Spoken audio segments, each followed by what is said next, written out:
The ignored warning.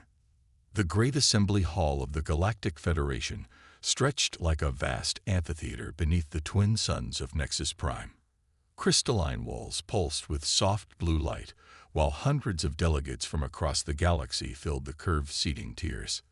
The air hummed with the quiet conversations of dozens of species, their varied forms creating a tapestry of evolution from every corner of known space. Captain Sarah Chen stood at the speaker's podium, her crisp navy uniform a stark contrast to the flowing robes and exotic garments surrounding her. At 38, she carried herself with the confidence of someone who had seen combat and emerged stronger. Her dark eyes swept across the assembly as she prepared to deliver humanity's most urgent warning. The moderator, a tall crystalline being known as Speaker Vex, raised one translucent hand for silence. The assembly recognizes Captain Chen of the Terran Coalition. You may present your concerns.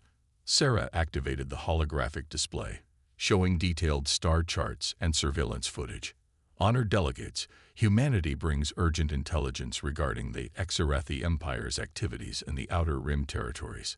Over the past 6 months, we have documented systematic raids on peaceful settlements, mass population disappearances, and the construction of what appear to be processing facilities. The first image showed a once thriving agricultural world now scared with massive industrial complexes. Smoke rose from towering structures while transport ships moved in organized patterns. This is Kepler 442 bits, home to the Ashanti people. 3 months ago, it supported a population of 12 million peaceful farmers and artisans. Our latest reconnaissance shows less than 2 million remain, with the rest having vanished without explanation. Murmurs rippled through the assembly. Some delegates leaned forward with interest, while others appeared skeptical. In the Exarathi section, Ambassador Thane Korvac sat motionless, his reptilian features betraying nothing. His scaled hands remained folded as his cold yellow eyes fixed on Sarah. We have similar reports from 17 other worlds, Sarah continued, her voice gaining strength. The pattern is consistent. Xerathi ships arrive offering trade agreements and protection services. Within weeks, populations begin disappearing. We believe they are being transported to forced labor camps in the Exarathi Empire. High Counselor Veloth, the Federation's elected leader, spoke from his elevated platform. His voice carried the weight of centuries, though his humanoid features remained youthful thanks to his species' longevity. Captain Chen, these are serious accusations. What proof do you offer beyond circumstantial evidence? Sarah nodded, having anticipated this question. We have intercepted communications, documented ship movements, and testimony from refugees who escaped Exarathi custody. Dr. Zara Okafor, our chief medical officer, has examined survivors who show signs of neural conditioning and forced compliance treatments. The hologram shifted to show brain scans and medical reports. Red indicators highlighted areas of neural trauma consistent with mind control techniques. Several delegates gasped, but others remained unmoved. Ambassador Korvac finally rose from his seat, his 7-foot frame commanding attention. When he spoke, his voice carried a subtle hiss that seemed to hypnotize listeners. The Exarathi Empire objects to these baseless accusations. Captain Chen represents a species barely a century old in galactic society. Humanity lacks the experience to interpret complex interstellar relationships. He gestured dismissively toward the evidence. What Captain Chen describes as disappearances, we call voluntary relocation programs. Many species request our protection and economic opportunities. The Exarathi Empire has brought prosperity to hundreds of worlds through legitimate trade and security services. Korvac's yellow eyes gleamed as he continued. Perhaps humanity's warrior instincts make them see threats where none exist. Their history of internal conflicts may cloud their judgment of peaceful cooperation. Several delegates nodded in agreement. Sarah felt frustration building as she recognized the subtle manipulation in Korvac's words. He spoke with the practiced ease of someone accustomed to bending others to his will. Ambassador Korvac fails to address the disappearances, Sarah countered, her voice remaining steady despite her growing anger. Voluntary relocation doesn't explain families torn apart, children separated from parents, or the complete communication blackouts from affected worlds. She activated another set of images showing abandoned settlements and empty cities. These are not signs of voluntary migration. These are signs of systematic depopulation. Counselor Ferax, representing one of the galaxy's oldest civilizations, spoke with obvious impatience. Captain Chen, the Federation has maintained peace for over 2,000 years through diplomacy and mutual respect. We cannot act on suspicions and fear. The Exarethi Empire has been a model member of our community for 3 centuries. 3 centuries of carefully hidden atrocities, Sarah shot back. Just because they've been skilled at concealing their crimes doesn't make them innocent. The assembly erupted in competing voices. Some delegates called for investigation, while others demanded respect for the Exarethi Empire's sovereignty. Through it all, Ambassador Korvac remained calm, occasionally nodding to supporters throughout the chamber. High Counselor Veleth raised his hands for silence. The Federation appreciates humanity's concerns, but we cannot act without concrete proof of wrongdoing. We will dispatch a diplomatic mission to investigate these claims through proper channels. Sarah's heart sank. She had seen diplomatic missions before. They would be carefully guided tours showing only what the Exarethi wanted them to see. By the time the truth emerged, countless more lives would be lost. With respect, Counselor, diplomatic missions won't help people who are already gone, she said quietly. Every day we delay costs lives. The Exarethi aren't just targeting remote worlds anymore. They're building infrastructure for something much larger. She displayed the final piece of evidence. Construction projects near major trade routes and strategic star systems. These aren't random raids. This is preparation for systematic conquest. The Exarethi are positioning themselves to control key galactic sectors. Ambassador Korvac's composure finally cracked slightly. Captain Chen exceeds her authority with these wild theories. Humanity seeks to drag the Federation into unnecessary conflict through paranoid speculation. The debate continued for another hour, but Sarah could see the outcome was predetermined. The Federation's comfortable peace had made them blind to emerging threats. They preferred to believe in diplomatic solutions and mutual cooperation, rather than face the reality of predatory empires. When the vote came, it was close but decisive. The Federation would pursue diplomatic investigation while maintaining normal relations with the Exarethi Empire. No immediate action would be taken based on humanity's warnings. As delegates began filing out, Sarah remained at the podium, her hands gripping the edges tightly. Commander Marcus Torres, her first officer, approached from the human delegation section. His weathered face showed the same frustration she felt. "That went about as well as expected," he said quietly. "What's our next move?" Sarah watched Ambassador Korvac, speaking with several key delegates, his persuasive voice no doubt reinforcing their decision to ignore human warnings. She thought of Captain Nira and the other survivors they had rescued, their haunted eyes pleading for justice that might never come through official channels. "We gave them a chance to do the right thing," she said finally. "Now we do what humans do best when faced with impossible odds." Marcus raised an eyebrow. "Which is?" Sarah turned away from the podium, her decision crystallizing. "We handle it ourselves. Prepare the Defiance for immediate departure. If the Federation won't protect innocent species, then humanity will." As they walked toward the exit, Sarah's mind was already planning their next moves. The galaxy might not be ready to face the truth about the Exarethi Empire, but humanity had never been one to wait for permission to do what was right. They had tried diplomacy and been dismissed as inexperienced newcomers. Now it was time to show the galaxy what human determination could accomplish when pushed to its limits. Behind them, the assembly hall continued its debates, unaware that the real decision had already been made. The warning had been given and ignored. Now the consequences would unfold according to humanity's terms, not the Federation's comfortable compromises. The first phase of the Silent Protocol was about to begin. The Silent Watchers. 3 weeks after the disastrous Federation assembly, the human vessel Defiance drifted silently through the Kepler system, its advanced stealth technology rendering it invisible to conventional sensors.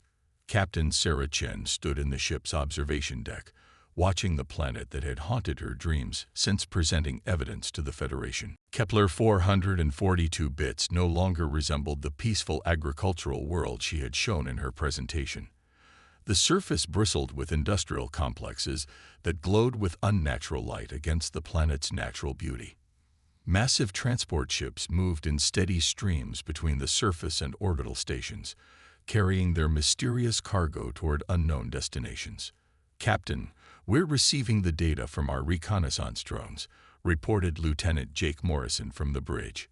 His voice carried through the ship's communication system with barely contained anger. "You're going to want to see this." Sarah made her way to the bridge, where her crew had gathered around the central display table.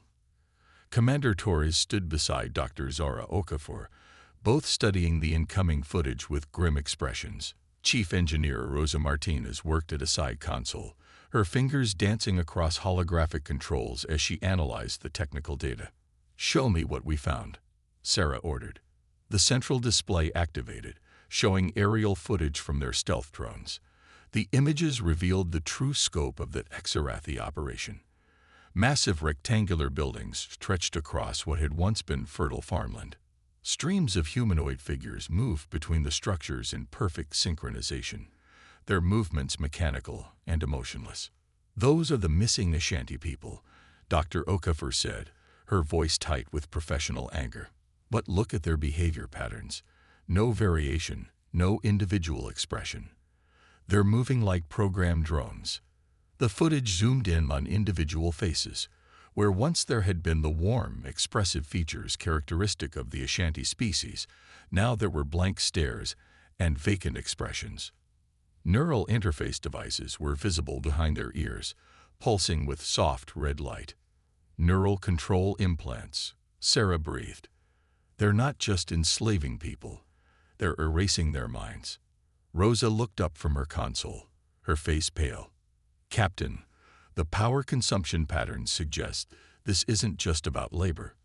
These facilities are producing something that requires massive energy input. I'm detecting signatures consistent with advanced weapons manufacturing." Commander Torres pointed to another section of the display. "And here's why they need so many workers. The Ashanti aren't just building weapons. They're constructing ships. Lots of them." The drone footage revealed massive shipyards hidden beneath camouflage fields. Dozens of Exarathi vessels in various stages of completion filled the construction base. But these weren't the sleek diplomatic ships the galaxy was accustomed to seeing. These were warships, bristling with weapon systems and armor plating. "How many?" Sarah asked quietly. "Preliminary count shows at least 200 vessels in active construction," Torres replied. "Based on the facility size and production rate, they could complete a fleet of over 1,000 ships within 6 months. The implications hit everyone simultaneously. A fleet of that size could overwhelm most Federation defenses, especially if they struck without warning. The Exarathi weren't just enslaving individual species, they were preparing for galactic conquest. We need survivors," Sarah decided. "People who can testify to what's happening here. Rosa, can you create a distraction?" The chief engineer grinned, her earlier shock replaced by determined enthusiasm. "I can overload one of their power distribution centers. It'll look like an industrial accident, but should create enough chaos for a rescue operation." "Do it. Marcus, prepare a boarding team.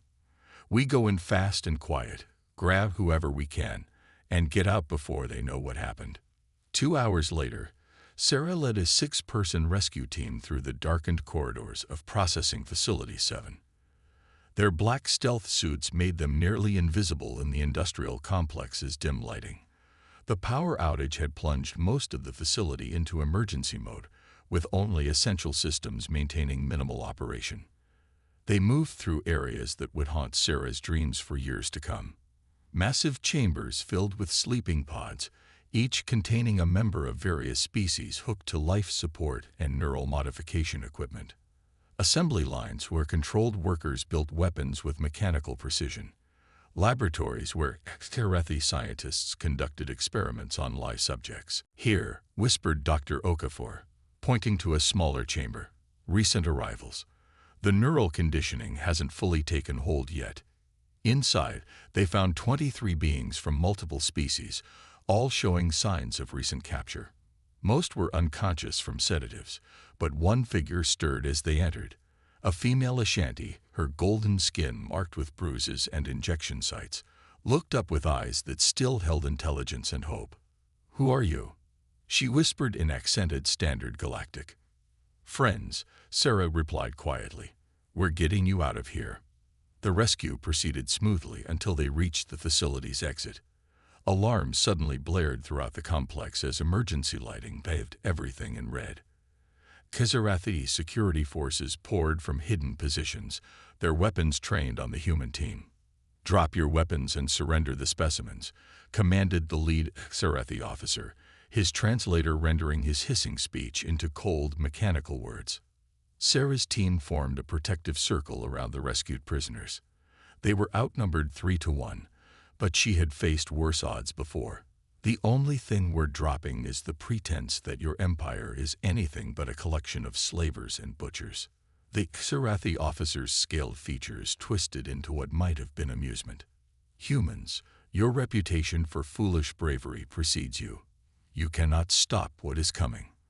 The Xerathi Empire will bring order to this chaotic galaxy. Your version of order involves erasing people's minds and turning them into slaves." Sarah shot back. "That's not order. That's genocide." The confrontation might have escalated into violence, but Rose's voice crackled through their communicators. "Captain, I've hacked their security network. You've got 30 seconds before reinforcements arrive, but I can give you a clear path to the extraction point." "Move," Sarah ordered. Her team sprinted through the facility's corridors, following Rose's directions while carrying the weakest of the rescued prisoners. Behind them, Xerathi forces gave chase, their weapons fire illuminating the darkened passages with deadly energy bursts. They reached the extraction point just as the Defiance's shuttle descended through the facility's skylight. The human team and their rescued charges scrambled aboard as enemy fire intensified around them. As the shuttle raced toward the waiting starship, Sarah looked back at the female Ashanti who had first spoken to them. "What's your name?" "Captain Nira of the merchant vessel Peaceful Dawn," she replied, her voice gaining strength despite her ordeal. "My crew and I were trading agricultural goods when the Xerathi arrived. They promised protection from pirates, then drugged our food during the welcome feast. How long have you been here?" 2 months. I watched them process hundreds of my people. They tried to break my mind 3 times, but something in my neural structure resisted their techniques." Nira's eyes hardened with determination. "I memorized everything. Names, numbers, procedures. I can prove what they're doing here." Back aboard the Defiance, the rescued prisoners received medical attention, while Sarah and her senior staff reviewed the intelligence they had gathered. The scope of the Xerathi operation exceeded their worst fears. 17 worlds had been similarly converted, with thousands of ships under construction and millions of sentient beings enslaved. "We have enough evidence to convince even the most skeptical Federation delegate," Dr. Okafor reported. "The neural conditioning techniques, the weapons manufacturing, the systematic enslavement of entire populations." Sarah shook her head. "Evidence won't matter if the Federation isn't willing to act on it. We've seen how they respond to inconvenient truths." Commander Torres pulled up strategic displays showing Xerathi fleet positions and construction schedules. "Based on our intelligence, they'll be ready to launch their conquest within 4 months. By the time the Federation finishes their diplomatic investigations, half the galaxy could be under Xerathi control. Then we don't wait for the Federation," Sarah decided. "We start our own war." The bridge fell silent as her words sank in. Rosa was the first to speak. "Captain, we're one ship against an empire. Even with our advanced technology, We can't take on their entire fleet. We won't be alone, Sarah replied, turning to Captain Nira. How many species has the Exarathi Empire offered protection to? How many worlds are afraid but have nowhere to turn? Understanding dawned in Nira's eyes. You want to build an alliance of the threatened species. Unite them against the Exarathi before it's too late. Exactly. The Federation won't act because they're comfortable and complacent, but there are dozens of smaller civilizations who would fight if they knew they had support. Sarah moved to the observation window, gazing out at the stars that held so many threatened worlds. Humanity tried to warn the galaxy through proper channels.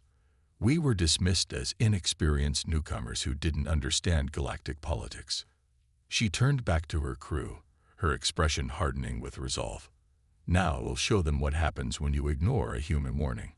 We'll build our own coalition, fight our own war, and save the galaxy whether the Federation wants us to or not. The silent protocol was entering its second phase. Where diplomacy had failed, human determination would succeed. The galaxy might not be ready for war, but war was coming whether they prepared for it or not. At least now, some would be ready to fight back.